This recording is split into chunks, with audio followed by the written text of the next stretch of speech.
All right. Welcome to Windows Tablets in the Real World, Myths Debunked and Lessons Learned. My name is Hughes. I am, a little bit about me, I am the Infrastructure and Operations Manager at RCIS at Wells Fargo. I have been in the IT industry for about 14 years. I started off in end user computing. I love end user computing. I started off doing NT4 workstation, rolling out apps and rolling out operating systems and doing all that automation around that. From that point, I became a Citrix metaframe presentation server Zen app guy. Did that for quite a period of time, and I know I'm in good company. So from there, I went into application server hosting. Did kind of added web to the mix, and I've been doing some networking and. Eventually, I kind of like being the smartest guy in the room, but eventually realized that I couldn't keep that up, and I was surrounded by lots of people smarter than me, so I got into management. And that's where I am today. I've been for the last 7 years or so, responsible for the infrastructure and operations for my group. But where I like to spend my time and my thoughts is right around strategic infrastructure.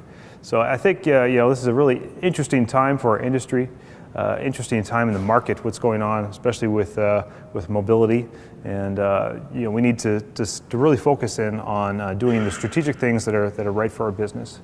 So that's the kind of the context for this presentation.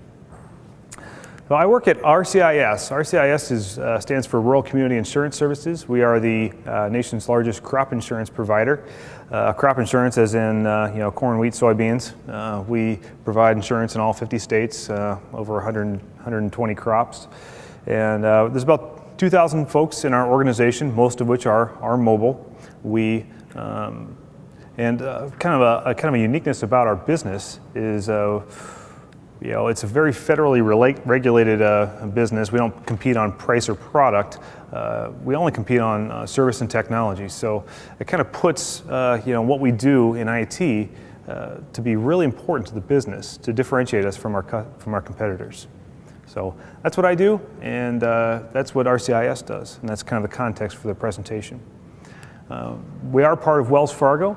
I'd like to mention that we are kind of part of the Wells Fargo family, but for the context of this, I want to mention that we run our own end user computing, our own data center. So some of the things I talk about don't necessarily apply to the larger Wells Fargo company, but are more relevant to what we've done at RCIS. As a quick point of clarification, the thoughts and opinions in this presentation are my own. They don't necessarily reflect official policies or positions of Wells Fargo. But let's get to our agenda. So first of all, I want to talk about the post-PC era that we live in, and what's going on in the industry. I want to talk about kind of defining the problem a little bit about what's wrong with Android and iOS, and what are their limitations around providing enterprise mobility. I want to debunk the myths associated with Windows tablets. I want to talk about the Windows tablet advantage. And I talked about the fact that we've deployed Windows tablets at our company, but and I want to share some of those lessons learned that we learned, so you can avoid some of our mistakes. I want to talk about the product selection out there. What's out there in the market today, and what's coming in the future. I want to talk a little bit about smartphones in a Windows tablet world. This is mostly about tablets, but we'll touch a little bit on smartphones. And some future considerations, and a little bit about BYOD and some next steps. All right, so welcome to the post-PC era, all right? Steve Jobs launched this a number of years ago. It caught on like wildfire. It's affected a lot of our industry. There is a lot of our day is filled with thoughts about the post-PC era, a vision of a world without PCs. Vendors have got on board with that, VMware, selling products and solutions for the post-PC era, right? Bloggers talked about the fact that it's over for Windows. IDC published this chart about the first quarter shipments of Windows PCs being the lowest ever, and this spelling doom for Windows PCs. Another nail in the coffin, another reason why we are post-PC.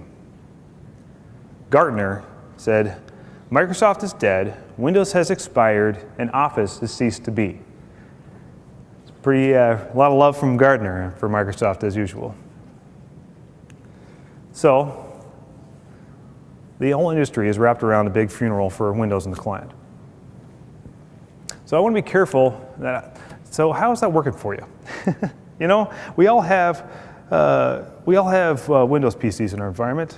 You know, there's a disconnect between what we see in the industry and how this is going on. I want to be careful not to be this guy. You know, a lot of folks could say, you know, the PC of today is really the mainframe of you know, years gone by, and you know, we're kind of clinging on to the PCs and traditional computing. You know, we're just the modern day era of this guy, right? But I wanted to share with you, I got a different opinion. I got the dissenting opinion. So what you hear from vendors, from bloggers, from the analysts a lot today is about, you know, the post-PC era. I believe there's a different future for Windows PCs, a different path we can take as end-user computing technologists for our business. So I'll present our experiences and you be the judge.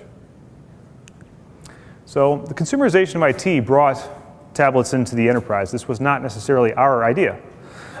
Oftentimes executives brought the tablets in and, you know, gave them to IT and say, hey, hook this up to email. And you know, that wasn't difficult for us to do. And the executives were largely successful with that endeavor because, you know, let's face it, they don't use apps. They probably can do their entire job on an iPad, technically speaking. Now, based on that success, they might recommend them to the next tier down. And somewhere along the line, someone says laptop replacement. Again, this was not IT's idea, but all of a sudden, we've got this requirement or this job to replace laptops with iPads. Now, we can work really hard, put in some enterprise mobility management software, get some new productivity suites, find new versions of software that might be compatible, and if we work really hard, spend lots of time and money, we might get to 80% of those requirements. Meanwhile, since we haven't got to 100%, we've not replaced Windows, we've merely supplemented it. This is all about the user expectations. So if you give somebody a smartphone, if it makes calls, does email, surfs the web, by and large, they're pretty satisfied with that. If it does apps and things of that sort, that's bonus. But if you give somebody a tablet, there's an expectation that this should be able to do everything that my laptop does. It's based on the screen size. This isn't necessarily a logical or reasonable assumption, but users make it anyway. And that drives our requirements. That drives the expectations that we need to fulfill. But that's just the users. We have other masters we must serve as well. Security, compliance, configuration management has their own set of requirements.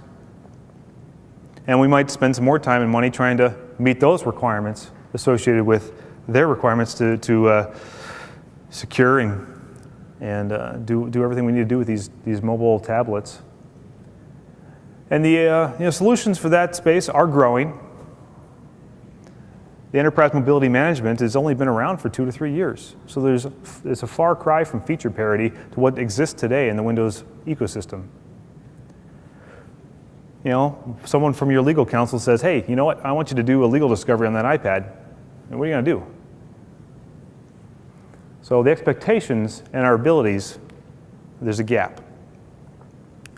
We use Windows apps at our company. Does anyone else use Windows apps? Of course, we all use Windows apps, right? I had a conversation a couple years ago, back when iPads were really first kind of coming out, and I was thinking, hey, maybe we want to get these to work for our enterprise, and I kind of asked an ignorant question of my the lead developer, who's a peer of mine, who runs the development organization. I say, hey, you know, what it would take to kind of rewrite all these lines of business apps in Objective-C so we could run them on our iPads. I think that'd be a big win for the users, and we kind of get us in the future, be a good thing for us to do. And he kind of looked at me like, dude, we got like millions of lines of code invested in these Windows apps. I'm not even talking short term. This is not a good long-term solution either. What's invested in these Windows line of business applications is tremendous. But I started thinking, okay, let's put on my Citrix hat. Hey, you know what? I know how to remote Windows apps, right? We're Citrix people. This is what we do. Any app on any device, right? The truth of the matter is, Android tablets and iPads are not very good thin clients. Now, I know that there are solutions out there from VMware, from FrameHawk, from Citrix, that make this a little bit better. I've actually used extensively the ZenApp Mobility Pack. It's actually pretty cool, but is at best kind of some window dressing. It doesn't work for everything, and it just kind of skins the interface a little bit to make it a little bit better. But you're dealing with apps that are designed for a keyboard and mouse, and you're trying to operate them with your 10 greasy digits, and it just doesn't work. There's gestures and there's tricks in order to make it work, but and it's okay in a pinch. It's okay occasionally, but this is not a good primary end user computing experience. So I don't really like container solutions. So container solutions kind of cropped up really recently when it came to Android and iOS. They didn't really exist in any kind of mass market way for Windows or BlackBerries. So this is kind of a retrofit for consumer devices. The reason I don't like them is they do two things. First of all, they intentionally break application compatibility, and second of all, there's an aspect of this that's a little bit bait and switch. Like for instance, the word might get around to, hey, sweet, we're getting iPads at work. All right, cool. I know what those are. My brother had one at Christmas, and I played with it, and I liked that. And then what IT provides is this, this other thing, right? It looks like an iPad. It's got the Apple logo on the back, but it's got this other interface that's unfamiliar, that's frankly not as good. We end up with this, native app replacements. So, on the left, we have what's good for users. On the right, we have what's good for the enterprise. Right? The two, you might disagree with me, but I believe these are mutually exclusive. We take what was designed to be excellent user interface for consumers, we replace it with something that's not good for the users, but it's good for us as IT administrators, and it frustrates the users, because it's not what they're expecting. It's a bait and switch. Another way of looking at this, so let's just say that in the Windows world, you went to you have BYOD for computers. You get your Best Buy laptop. It's got Office 2013 on it, and you bring it into the office, and IT says, "Hey, you know what? It's great that you got Office 2013 on that thing, but you know what? Our corporate solution. And you can use that for your personal email, but for our corporate solution is Outlook Express." And that's kind of how I feel about native app replacements. They're not really keeping pace with what's natively there, and it's a bit of a bait and switch. So our requirements look like this. I want a productivity suite like Microsoft Office. I want manageability like Active Directory, GPOs, and SCCM.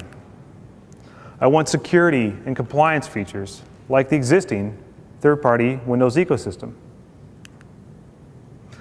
I want data access like file servers and SharePoint. I want to be able to use a USB flash drive. I want to be able to print to a printer that's more than a year old. It's kind of tricky. Admit it. I want Windows on something that looks like an iPad. Right? Look at the requirements. And here's the spirit of this. I want the new stuff without having to give up the old stuff. How true is that? We do this exchange where it's like, okay, in order to get my touch optimization, my ultra mobility, my modern interfaces, we got to ditch everything's built upon, everything that everybody's used to. I can't access the files on my T drive. I can't use my USB flash drives anymore. It's a big jump for users. As technologists, it might be, it's easy for us, but it kind of really messes with that gradual approach. So the solution, as you may have guessed, is of course Windows tablets. You knew that before you came in here. But we're not excited about Windows tablets because we believe some myths. I'm going to debunk the myths associated with Windows tablets. First of all, myth number 1. Windows tablets equals the Microsoft Surface. What I mean by that is when the Microsoft Surface came out, due to the consumerization of IT, we knew about it. It was well advertised. So, doing our jobs, we got one for our lab, played with it, realized it sucks, and moved on. And we went back to doing things the old way or the new way. Now, I agree with a lot of the reviews associated with the Windows Surface, or the Microsoft Surface. I don't think it's a serious optimal business platform, but there are other choices out there. But they haven't been explored. Instead, we go back to either doing things the old way with the old full-blown Windows laptops, or we go back to doing our iPads and Android tablets with enterprise mobility management. But I believe there is a third way, a different way, and we'll get into some of those other product choices shortly. But for now, we're going to move on. Myth number 2 is that Windows 8 is a big, scary deal. So what you're looking at, of course, is the Windows 8 start screen. But this is the face of Windows 8. So a lot of people assume this is the operating system itself. But it's not. It's just the new start menu. Every version of Windows that's come out has had a new start menu. This is, of course, the most radical, the most extreme redesign. But to illustrate my point, how much time in your workday do you spend navigating the start menu? If I said 30 seconds, do you think that would be kind of a high guess? I mean, I don't care how bad it is. This is like 30 seconds of your day and 30 seconds of your user's day. I don't think this should make or break the OS. There's actually a lot of optimizations, some other touch optimizations, of course, as well, that make Windows 8 a great choice for tablets. But we get hung up on this. Myth number 3, this is starting to get to the important stuff here. Windows 7 is not touch capable. This is a big myth.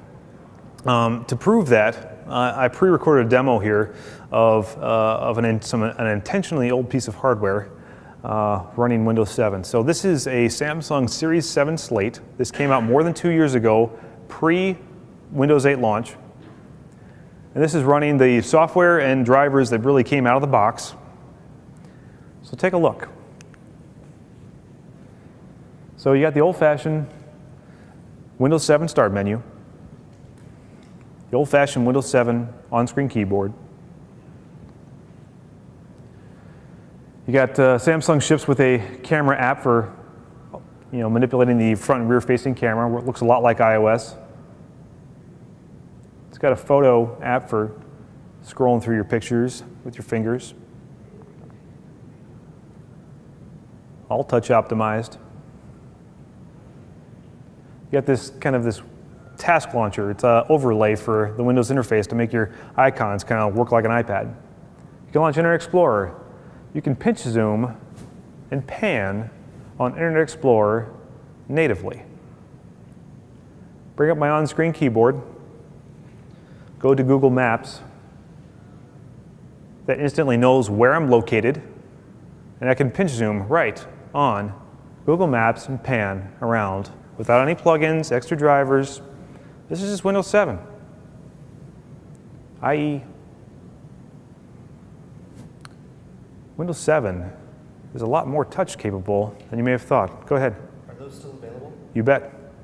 Yep. You can buy one today. They're deprecated. There's newer ones out there, but I think you can still buy the Series 7. So Windows 7 is a lot more touch capable than you thought. And basically, to go back to the previous myth about Windows 8, say you completely disagree with me, and Windows 8 is not a big deal. Say it is a huge deal for you. We're light years away from getting ready for Windows 8. A lot of us are still trying to get off XP, right? So not being ready for Windows 8 is not a reason to not go to tablets. These tablets run Windows 7 amazingly well. Myth number 4, this is my pick 2 triangle. Windows tablets are heavy, slow, and have terrible battery life. And the pick 2 triangle works like this. I might find a tablet that's light and fast, but it's going to have terrible battery life, like an hour or two. Or I might find one that's fast and has great battery life, but it's going to be heavy as a brick. Or I might find one that's got great battery life and is light, but it's going to be slow as a dog. The truth is, you can find a 28-ounce tablet with a Core i5 processor running with 8 hours of battery life on several different products. So I took the pick 2 triangle and I picked all 3. So, that's myth number 4. Myth number 5 is, Windows takes forever to boot. I hear this a lot from my field folks. It's like, I don't want Windows. It takes forever to boot. It takes like a half hour. They always exaggerate, right? It takes like a half hour for me to boot my machine and log into Windows. We all have heard that. It's like I want instant on. I want, iPads and Android, they're instant on. This is kind of a legacy problem. This is solved really with the advent of the SSD. Ever since SSDs and Ultrabooks have been out, Windows has been able to boot in 5 seconds and resume from sleep in 1 second. This is no longer the truth. Myth number 6, that Windows tablets are too expensive. Now, I shot high on this slide. You can certainly get Windows tablets that are cheaper than this, but I thought I'd shoot for the high end. Windows tablets, they cost a lot if you want to get a really great one. And iPads, sure, they're $500, $900 depending on your options. And sure, that looks a lot more expensive. But that's not the whole equation. Remember, iPads are supplementary devices. They don't replace Windows. So you have to add in your EMM, which isn't cheap, and you still have Windows. So Windows is on both sides of the equation. So you could take your iPad budget, your EMM budget, invest it in some nice Windows tablets, and have money left over.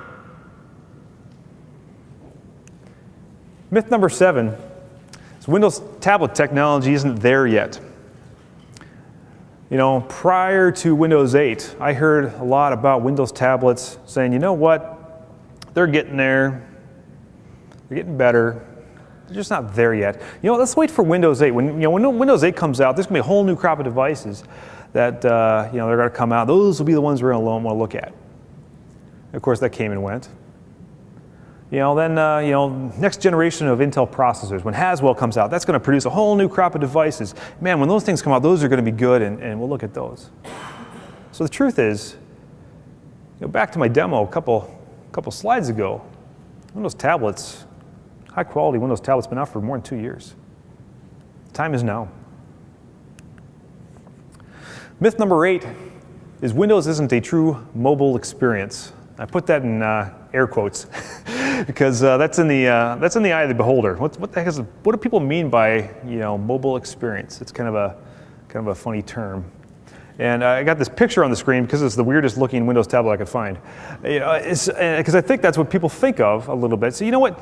I want mobility, but that's not really what I had in mind. That's kind of weird.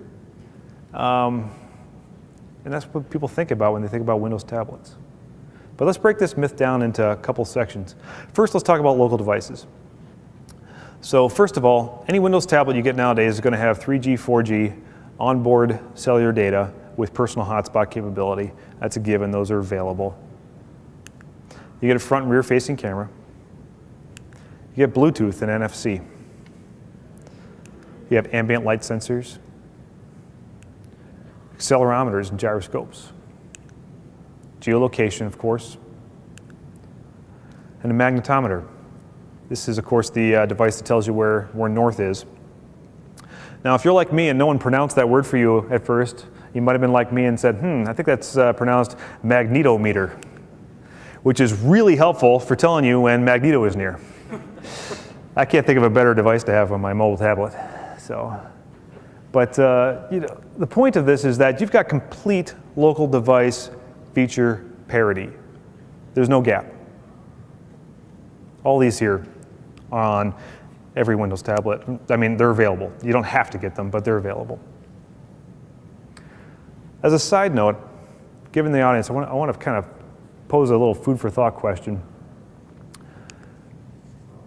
Who's going to client virtualize or remote all these devices? Now, I know that Citrix and VMware have, maybe remoted some of these, like the geolocation. But in the future, 5, 10 years from now, I think there's going to be more local devices on the client device or less. I think this is just going to explode. I think our client devices are going to become more and more and more intelligent with more and more sensors of the environment. It just kind of begs the question to me is like, we chasing our tail a little bit with client virtualization and remoting. And are those technologies going to be able to keep up with this? I think the future very well be native. So back to our myth. It's a question without an answer, so just something to think about.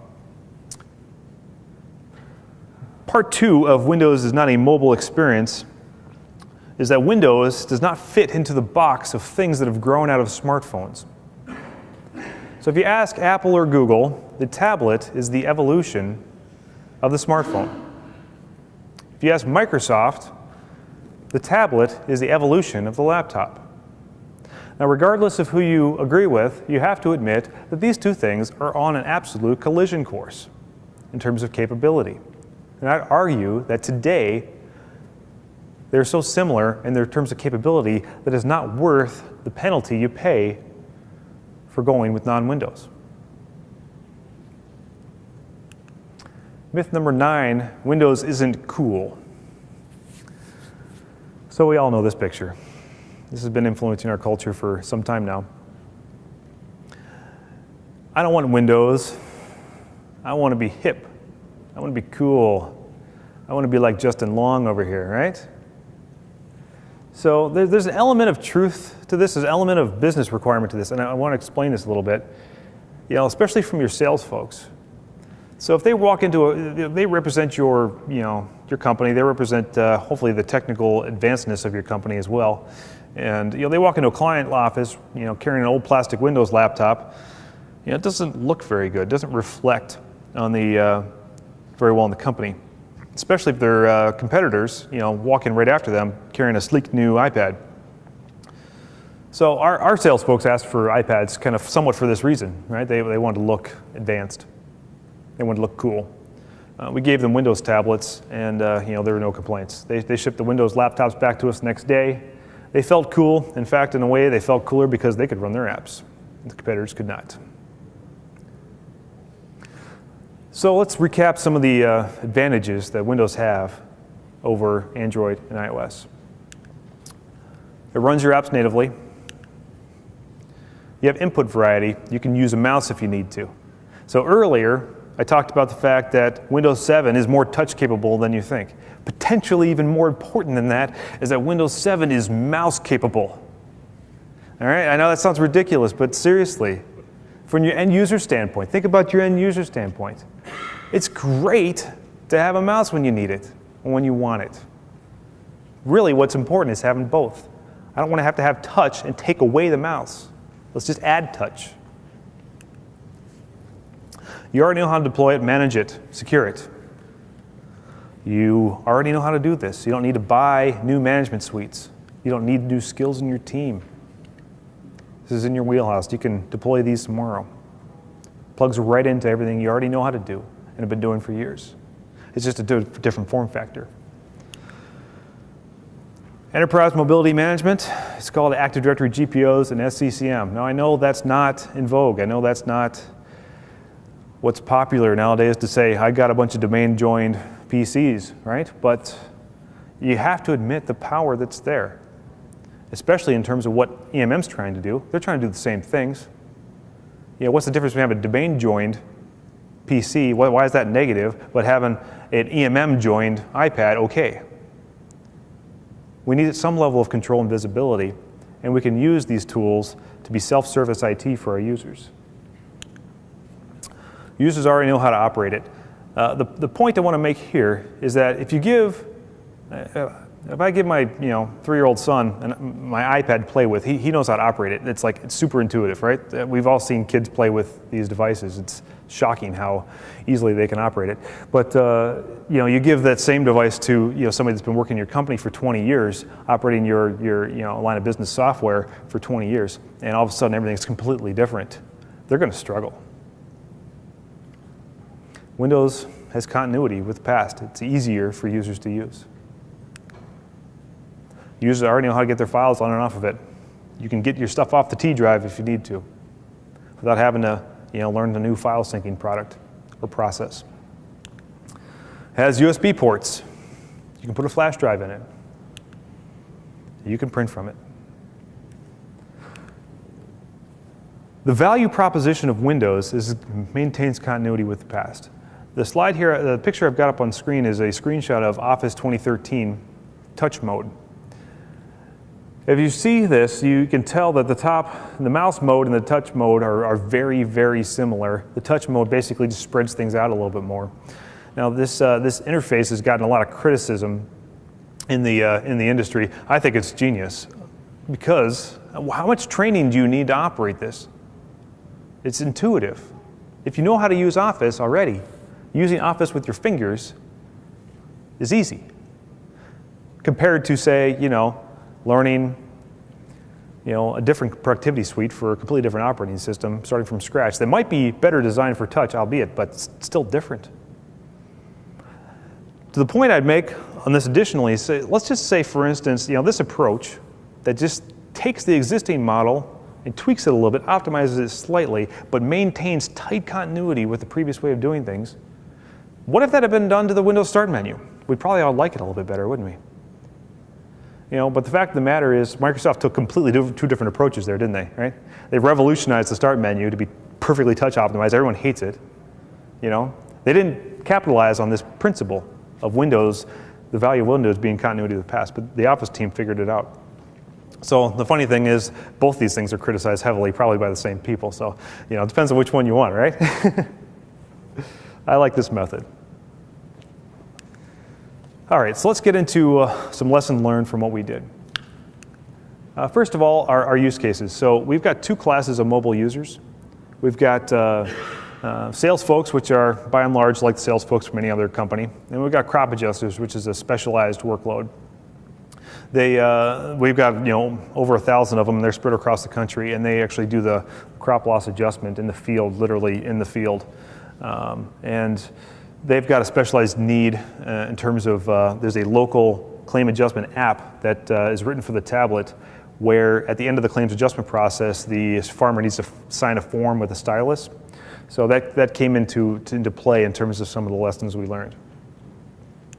So lesson learned number one is don't skimp on the hardware. You probably figured out I was going here based on some of my previous slides about what I think about the cheap tablets. I like the beefier ones.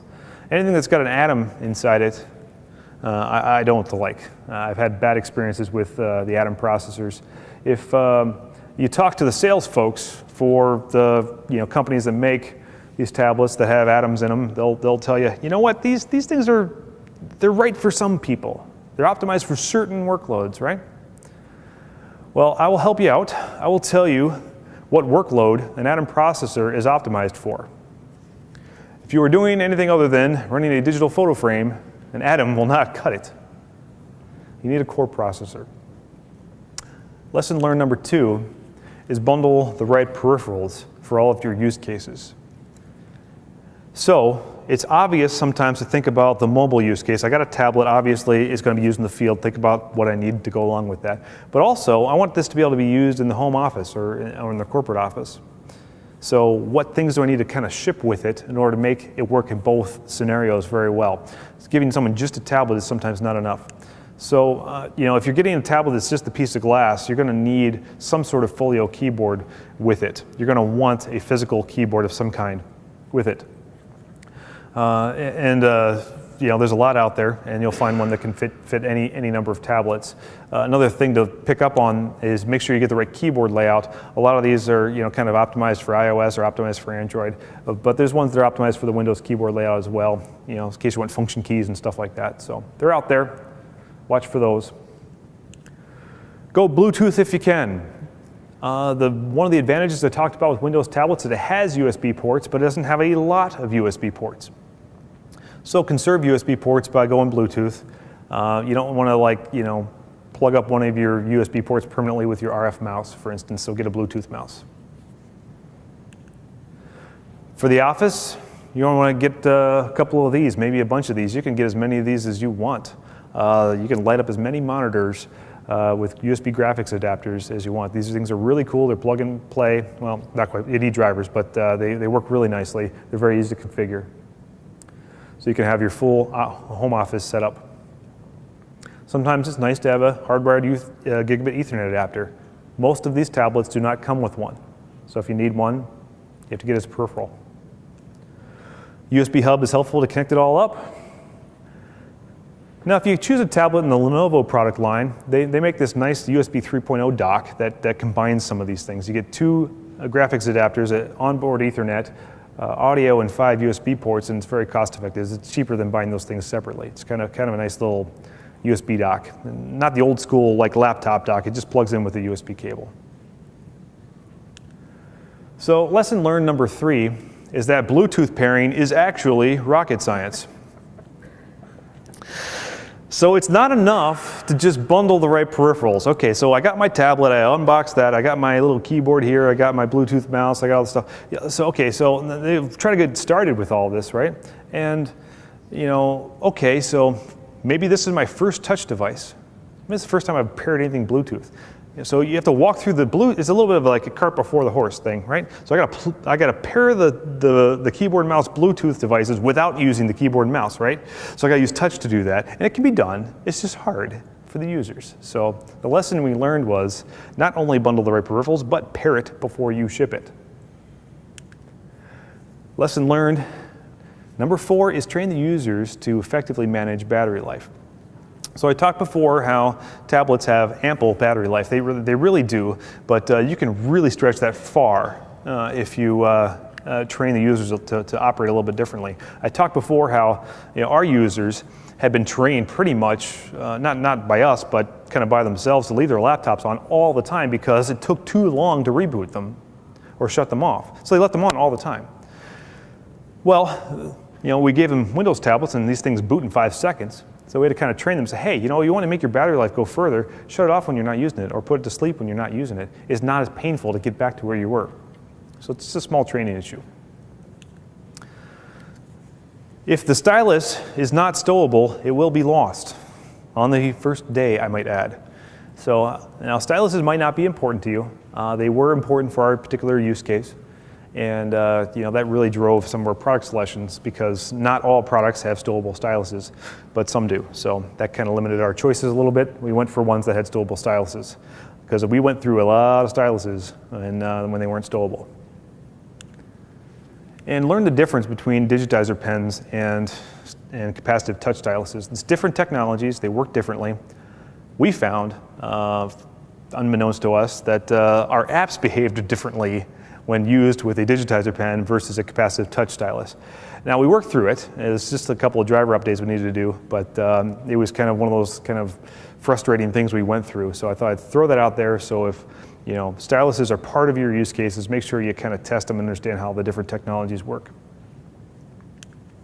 Lesson learned number 7 is make sure you get the right mix of resolution and screen size. So most of our apps were designed for a particular minimum resolution or assumed a minimum resolution. And some of these smaller tablets maybe only have a certain maximum resolution. You might have a mismatch there. We ran into that a little bit where one of our apps cut off at the bottom. So we found tablets that had a higher screen resolution, but then you kind of get things into the situation where stuff's hard to read. So screen size comes into play as well. Now, most Windows tablets are between 11 and 12 inches, but you can find certainly ones that are smaller and larger than that. So work through the balancing act of these options and see what works well for your apps and for your users. Lesson learned number 8 is pre-boot authentication for full disk encryption sometimes requires an actual physical keyboard. As in, if you use pre-boot authentication, you fire up your machine and it gives you the prompt for your passcode. and all you have is the on-screen keyboard or the Bluetooth keyboard, it might not work. Now this varies on model, this varies on encryption provider, but we ran into this a little bit. We got through it, and I just thought I'd throw that out there in case that's part of any of your environments, so you can be aware that you might run into this. Lesson learned number 9 is that Windows 7 does not necessarily need any touch UI enhancements. So we thought the Windows 7 isn't good enough of a touch operating system to ship by itself. We needed to help it along a little bit. So we bought the StarDock products, Fences and Object Dock. They're just UI tricks, that are UI enhancements. They're kind of different skins for the interface to make it a little more touch friendly. Not dissimilar from a lot of what the remoting products do. And we also had the Samsung Touch Launcher, which is an overlay that is used for kind of launching your apps. We gave these out to the end users, and the funny thing is they didn't use them. They didn't even want them. They preferred using the familiar Windows interface over the touch-optimized overlays that we had come out with. So we abandoned them. Now your users might be different than ours, but that was our experience. It's kind of surprising. All right, so let's go through the product selection of what's out there for Windows tablets. First of all, the vendors. So there is no market analysis that I've seen for Windows tablets, so I made my own. First of all, the niche players: Microsoft, HP, Fujitsu, and Motion. These all make tablets. I personally don't feel that any of these products have a broad enough appeal to be considered, kind of general enterprise tablets, though, your particular situation might warrant one of these. In the center, we've got the followers: Dell, Toshiba, Asus. These would be fine selections for a lot of you. They're not the most innovative, but they're enterprise-grade Windows tablets, for sure. And then on the right, you have the leaders. Lenovo and Samsung, hands down, by far, have the best, the newest products out there in this space. If you want the best Windows tablet that money can buy, look no further than Lenovo and Samsung. You might be surprised with some of these things. You might not be used to seeing Samsung as an end-user computing device company, but they've come a long way over the last couple of years. They've really amped up their game. All right, let's go to the styles. So style number 1, I'll kind of consider these somewhat legacy Windows tablets or convertible laptops. These have been around more or less for more than 10 years. Ever since XP Tablet Edition came out, you've had devices like this, and they've evolved and gotten better over the years. But this is basically a laptop with a hinge in the middle and a touchscreen. Nothing more, nothing less. One advantage you've got here is you've got removable components. You also have onboard Ethernet, onboard VGA, that kind of stuff, optical drive if you need it. It's your basic laptop. So you give those things up when you go to the other models, so just be aware of that. But that's not really what I mean by Windows tablets. What I mean by Windows tablets, of course, is something like this. The tablet only, the piece of glass. The Samsung Series 7 Slate, that's what we rolled out to our enterprise 2 years ago. I personally used it as my only end-user computing device for a long period of time, and it's a fantastic product. The Lenovo Idea Tab is another example. This is the tablet only. You're going to want, the disadvantages of this particular style is you're going to generally want to add some sort of folio keyboard to the mix. Style number 3 kind of enters a new category of machines, and I would consider these all convertible tablet Ultrabooks. So this kind of that main category applies to the rest of the styles, but so we're just going to go through different mechanisms. This is the Twist. On the left, you have the Lenovo Twist. This is very similar to what you've got for the convertible laptops. It looks the same, but you probably can't tell from the pictures, but these are way smaller and way lighter than the convertible laptops. So, but the mechanism is exactly the same. On the right, you've got the HP EliteBook Revolve. I have a bone to pick with the HP marketing department or whoever named this product. Everyone, I'm sure, in this room understands that this thing does not revolve, it rotates. Kind of a silly product name if you ask me. The next style is the flip. So the Lenovo Yoga is an Ultrabook that more or less folds back on itself. The disadvantage of this particular model, or the advantage is that it clamshells. I like that. The disadvantage is when you're in tablet mode, you kind of leave the keyboard exposed and it's kind of on the back. So if you're holding it, you're kind of maybe pressing keys, or if you bump it, that's kind of you're asking for keys to go flying. So, for that reason, I don't really like this one, but it's out there. The track hinge is a mechanism where the Ultrabook lays flat and then the screen slides over the keyboard, protecting the keyboard so you don't have the problem I mentioned previously, but you always have the screen exposed. This model does not clamshell. The dual screen Asus Tai Chi is pretty cool. You've got two touch screens on either side of the lid. It's an interesting idea, but you're always going to have kind of one screen exposed. So if you're uncomfortable with that, you're going to need like a sleeve or some sort of cover for it. The Dell XPS 12 is a nice machine. This solves a lot of the problems of the previous ones. This clamshells covering both the screen and the keyboard, or when it goes into tablet mode, it kind of also keeps the keyboard protected. The only disadvantage of this particular model is that you kind of always have the girth of the keyboard with it, so it's a little heavier, a little thicker when you're in tablet mode. But Dell actually has had this mechanism for a number of years. The first product I saw this come out in was called the Dell Duo. That was a product based on the Atom processor. It was really slow. I didn't like it at all. This one is actually based on the core processors, the Intel core processors. Much faster, much nicer. This is a great product. There's an advertisement for this particular device that I found kind of funny. It says, put the top down and relax, and there's no way you'll be able to read the fine print there from where you're sitting, so I'll blow it up here. It says, it's business in the front and party in the back. So I just thought that was absolutely hilarious. So if you live in the part of the country where like mullets are still in style, this is the tablet for you, man. So I just got a kick out of that, so I had to share that with you. But style number 8 is the split. I feel that this is the future of Windows tablets. These will become more and more popular. There'll be more and more models that come out like this. This is going to get copied a lot. The Lenovo Helix and the Samsung Active Smart PC are examples of this. This is basically an Ultrabook where all the intelligence is in the top half, and you can clamshell the thing to protect the screen and the keyboard. You can drop the keyboard off and have a really light tablet versus the previous one where you kind of always had to have the keyboard with you. So this is nice. The one advantage, there's a couple of advantages of the Lenovo over the Samsung, but the significant one that I'll mention is that the Lenovo has extra battery cells in the keyboard, so you can get even more battery life out of it when it's put together, and you get the real full keyboard experience. So Intel calls these things 2-in-1s.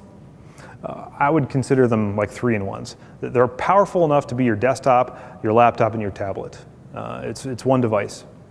And you can have the same experience, your users can have the same experience, whether they're in the office, on the road using it as a laptop, or using it as a tablet. You got the same apps, the same OS in each one of them. So I actually am presenting from the Lenovo Helix right now. So if you want to see it afterwards, come check it out. All right, so let's change topics a little bit. We'll talk about smartphones in a Windows tablet world. So you know that we are big fans of Microsoft here at RCIS. So what do we use for smartphones? Maybe we are a Windows Phone shop. Or maybe since we're so in love with enterprise technology and hate consumer technology, we're Blackberries. Or maybe we got iPhones or Androids. Well, I'll tell you that we are an iPhone shop.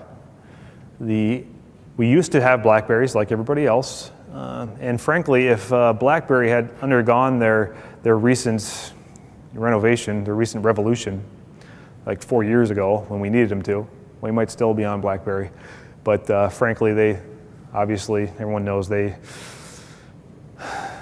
dropped the ball and we had to move on to something better. We felt the next best solution was iPhones, so we have iPhones. But I want to talk about this in terms of companion strategy, and I think this is kind of a unique concept. I haven't heard much about this at this conference. But we talk about the functionality we need to bring to iOS, or the functionality we need to bring to Android. I think if you got a really strong Windows tablet strategy, it lessens the burden on what you need to do with a smartphone. In other words, you can be choosy about what workloads you put on what device. I'll give you an example of what we've done in our company. So I talked to you before about the fact that we have this on-screen signing app. The big, heavy workload of the claims adjustment, it's done on the Windows tablet. That we never had to port that to anything. Now, we did write a little app for the iPhones. We gave iPhones to our crop adjusters. Now, previous to that, we had dumb phones, GPSs, and digital cameras deployed out to our crop adjusters, right? We gave them 3 devices. Now anyone could come to the same conclusion we did. It's like, hey, well, that's stupid. Let's give them smartphones that kill 3 birds with 1 stone. Well, we went one step even further. Our dev team wrote a really simple, really light app that kind of used the camera to take pictures. It captured the geolocation, the direction you're facing, and automatically linked it with the policy information of the claim you're working. So when you kind of upload that to the tablet, it's automatically associated. It's a big time saver, very easy to use. We didn't have to rewrite any of the massive logic associated with the claims adjustment app. We just made this tiny little Objective-C app that automated the camera and a couple of other things. So that's what I mean by having a good companion strategy. Rather than trying to deliver all your enterprise functionality on your smartphone, if you've got everything you need right next to you on your ultra-mobile Windows tablet, it takes some of the work out of the enterprise mobility management you need to do for your smartphones. You'd be more selective about what workloads you put on what device. All right, that's enough about smartphones. The future, Windows 8.1 is just around the corner. I'm pretty excited about Windows 8.1. As most of you guys probably realize, it's the main benefits of Windows 8.1 is it's more similar to Windows 7 than Windows 8.0 is. So, kind of back to that value proposition of Windows being continuity with the past, you've got something that kind of makes that easier coming up. So I'm excited about that. We'll see how that looks and how that works for us, but I think that's good news for the industry. Even more important is Intel Haswell. This is the code name for the 4th gen core processor line. It's actually out now, but it's not really in any devices yet. So I think you could probably get the proc, but you're not going to be able to buy any products that actually have this in it yet. That's coming later on. Yeah. My shop just ordered a Dell XPS 12 and Haswell. Does. Awesome. I stand corrected then. That must have been the only one we could find, though. Sweet. That's pretty recent. So I knew that they're going to come out. So that's great. Okay. So I stand corrected. You can get devices that have Intel Haswell. You're going to get a lot more. One of the cool things about this that I've read is that this has the potential, due to the different power draw and the cooling requirements, to potentially produce fanless designs. So with this processor, what I've read, I haven't seen any products that do this, but the potential is there to have fanless tablets. So you could have a Windows tablet with a core processor in it, i5, i7, with that's the exact same shape, size, weight, thickness as an iPad today. So that's exciting. The thing I wanted to point out about this is the fact that we talk about Microsoft competing with Apple and Google a lot. What I think is potentially even more important is the fact that Intel is competing with the ARM market. They are aware of what is going on with all these iPads and Androids, and they're trying to do something about it. The answer is Haswell, and more developments that are coming soon. So this is the reason why we're starting to see all these devices come up. It's because of Intel. So I think it's pretty cool. Some thoughts about BYOD. If this is the way our users feel, the tech we're giving them must be pretty awful. Now I know that the consumerization of IT has led to the surpassing of enterprise IT, but seriously, what are we giving our end users to do their jobs with? Another way of looking at this is, all of our end users, of course, have day jobs. They do accounting or whatever else they do. And if they can, on top of doing that, do our jobs, being the technologist, pick out better technology solutions than we can, then we have failed. The point I'm making is that our end users are only really aware of what's advertised to them via the consumerization of IT stuff, consumer devices.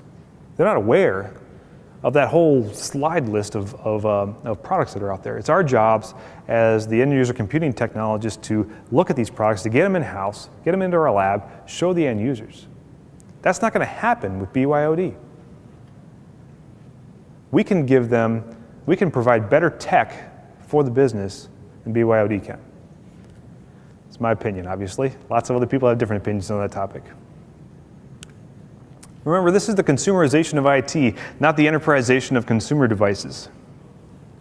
What I mean by that is we can spend our time retrofitting consumer devices, or we can take cues from the consumerization trends in the marketplace and apply them to our enterprise offerings.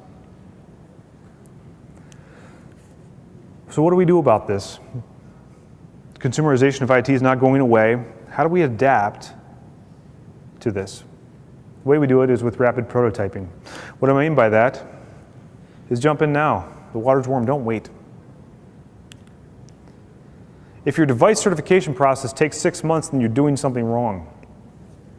Seriously, with SCCM and driverless images, we should be able to take these devices, get our corporate image on them in a matter of hours, do some lab testing, and get them in the hands of the users.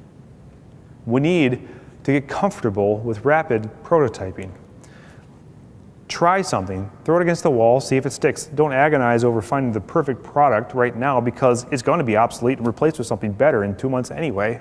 Just pick something and get it out there and get some feedback. That's how we learned about the Stylus issue. That's how we learned about the screen resolution issue, is by getting devices out there in the field. Listen to the users and adapt. An iterative approach is fine. What I mean by that is, say you love the Helix I've got up here. Don't buy 10,000 of them and sit on them for 5 years. Learn to be comfortable with having a lot of devices out there. Now I know that's not comfortable for a lot of us in end user computing. We like to have, a certain small number of units out there. It makes it easy for us to support.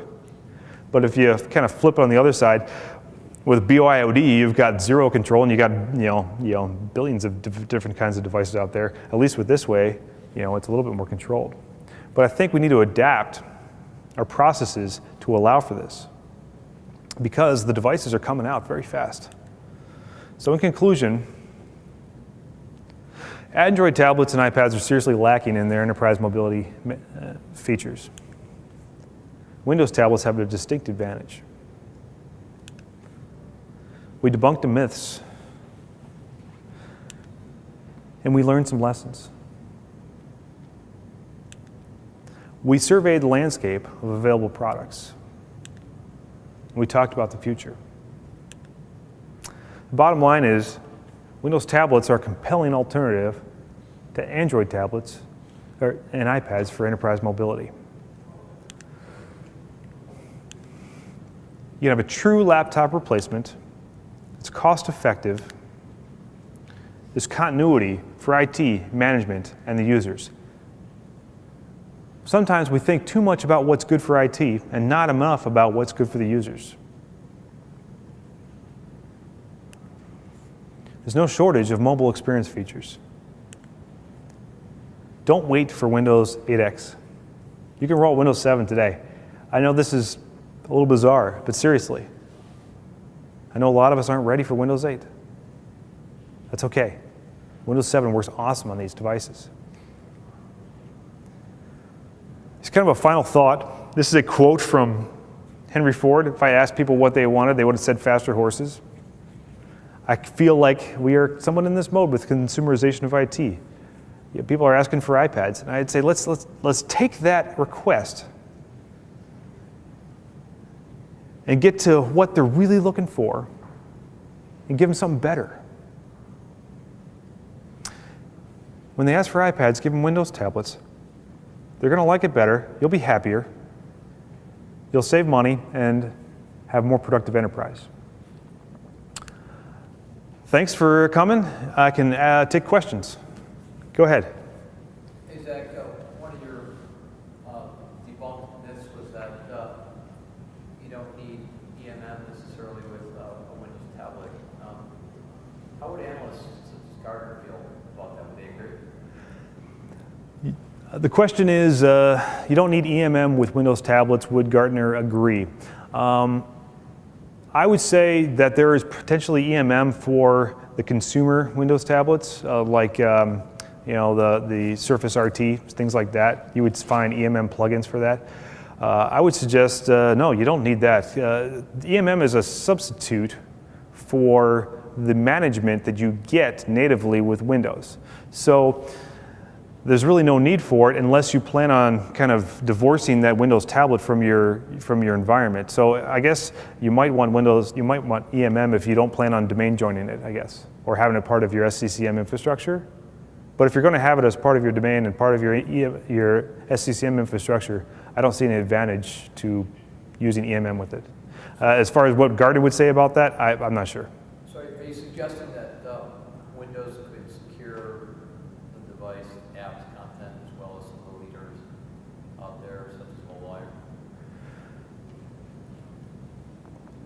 When it comes to the mobile application management, I would suggest that what we can do with SCCM or other things in the Windows ecosystem today, whether it be app virtualization, app isolation, there's a couple of different things. Yeah, I would say you might not be able to do everything you're talking about within the Microsoft stack, but certainly within the Windows ecosystem. I would expect you'd have more than feature parity with what goes on with EMM. I haven't gone head-to-head on that with down to the detail level of Mobile Iron, but I believe you would find it. Yeah? Did you look at the Surface Pro at all? Yeah, we did look. The question was, did we look at the Surface Pro? And we did look at the Surface Pro, but not too closely. The problems with the Surface Pro is you really need a surface to operate it. It doesn't work in your lap. And we found just kind of with our mobile needs, there's just better products out there. It's just, even the minute it was out, it was like there were already better products out there from Lenovo, Dell, and Samsung. So we didn't look too hard at it. Go ahead. I was wondering on the disk encryption, Yeah. do you solve that problem? And also, do you have things like remote kill or time-based lockout for the desktops? Presumably, you have a lot of valuable data on these machines. So I was wondering how you protect it all. Sure. Good question. So how do we solve the full disk encryption? So the permanent answer is, we went with devices that had keyboards in them. Sorry. We went with devices that had keyboards. Hardware keyboards? Yeah. So the devices I'm talking about here are the like the Helix. It's got a keyboard on it, so you can use the full disk encryption, and enter the passcode pre-boot authentication, not a problem. So that's kind of the permanent one. In terms of remote kill, all that kind of stuff, I'm not 100% up on all the features we use with the full disk encryption products we have, but I believe we've got those capabilities for sure. They're encrypted, so it'll be kind of hard for anyone to get into them. So, but you can't even boot into Windows without it. So, I don't have a lot of the specific details around all that, but sorry, I didn't really answer your question. But the main problem around the keyboard was we sought devices that had a keyboard. So,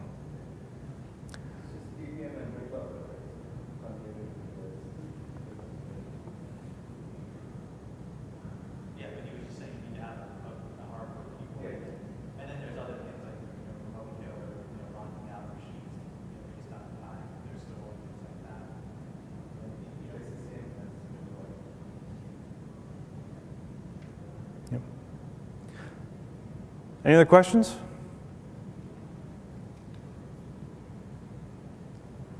All right, well, thanks guys, really appreciate it.